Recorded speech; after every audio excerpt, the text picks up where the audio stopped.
There was a little anxiety, you know, getting to meet somebody that you used to watch as a kid, you know, and now I'm working on stuff that he's working on. Everything kind of led up to that meeting. And so there was an extra level of nervousness on my part. It was like, is Dan gonna like, you know, this car? But let us show you what we did. Wow, look at that Cadillac.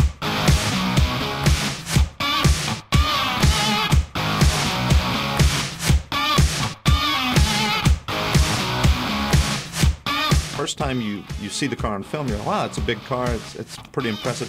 First time you see it in person, I mean, it is honking huge. It's the prehistoric SUV. Congratulations, first of all. I mean, this is magnificent. It's been an endeavor of Thank joy. You. Oh, it's beautiful. I'm sure he was surprised seeing the car from, 25 years ago to now, seeing it in a different state. Well, when he first saw the car, I think he was quite surprised at how much of the originality was still there. And it shocked me of his knowledge, actually. I mean, he knows a lot about those old Cadillacs. Now, this, of course, is the 59 Cadillac, which was based upon, I think, either an M&M or Heston Eisenhardt coach. I'm not sure. This one, I believe, is the M&M coach. M&M coach, yeah. 58, a little different fin. But, I mean, that is positively just impaling. But you've just flawlessly brought it back. God, I'm glad I didn't have to pay for this. Dan really is the tech wizard and can talk about the car in levels that no one else can talk about the car. Those are Muon scrubbers up there. Ah, okay. Yeah. We had lost that in translation. Yeah. Everything on there has a reason, for sure. There's the radio, GPS locator. There's, high-intensity microphones, EMF scrubbers. It was all related to the hardware needed to go out and do what we had to do, which was a dirty, dirty job. Dr. Spengler had to miniaturize this for mobile purposes. That's how brilliant Dr. Spengler was, you see. It was very tough to get it back up and running since we I know. didn't have the schematics on it. No, that's right, that's right. He had a backstory for every gadget, and he wasn't making it up. Theoretically, if you gave him enough time and enough money, he could make that stuff work. Now, these condensers in here, I assume, are for these landing strobes that we have. These are aircraft landing strobes. You really get that thing that it was not just another prop, that it wasn't just something in their holster. It was like a buddy that was along the ride for the filming. Even when the camera wasn't working, I think we took it for a few spins. I know Murray and I went around the corner for a cigarette.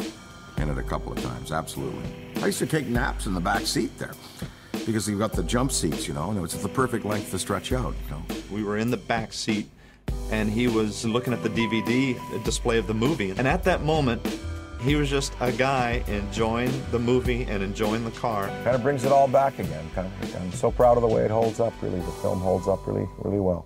Yeah, I think he wanted to, just for old time's sake, get in it and rev it up and drive it, and just to bring back his memories, too. Sounds good. Cool. Oh, he was chomping at the bit, I think. He jumped right in and fired it up. Feels good, man. So we're going to take this thing for a little cruise. It's got that beautiful Cadillac motor. I pushed it pretty hard at driving it, absolutely. I got some sparks out of it and leaned on it a little bit. Oh, yeah, they got it running good. Just seeing him take off and hearing him corner around a couple of corners, it was like, oh, that was cool. That was cool watching those two get together again. I think he'd have taken it home, he could have, but it made it out and it made it back, so our job was done. As we were really getting close to the end of the refurbishment process, it was quite a journey. There was a lot that we were impressed with Cinema Vehicle Services. We did this for the promotional value, of course, but as the process kept going, we started realizing we're doing this really for the fans. We put so much time and effort into the car. The thing means a lot to me. Seeing it finished from when it first got here to, it leaving completed, I'll have memories forever. And having Dan Aykroyd come over, I mean, God, that's something that, I'll be telling my grandkids about for years. This is the real car. And that's what was special to us. If Sony would have come to us and said, look, we want to build 3 copies of the Ecto, it'd have been another job.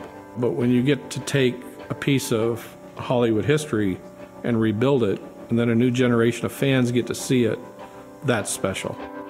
Ecto1 really holds itself well up there in the pantheon of movie vehicles. The people who worked on the car were able to elaborate on it to the magnificence that you see here. I never thought I'd see it shined up and looking so good.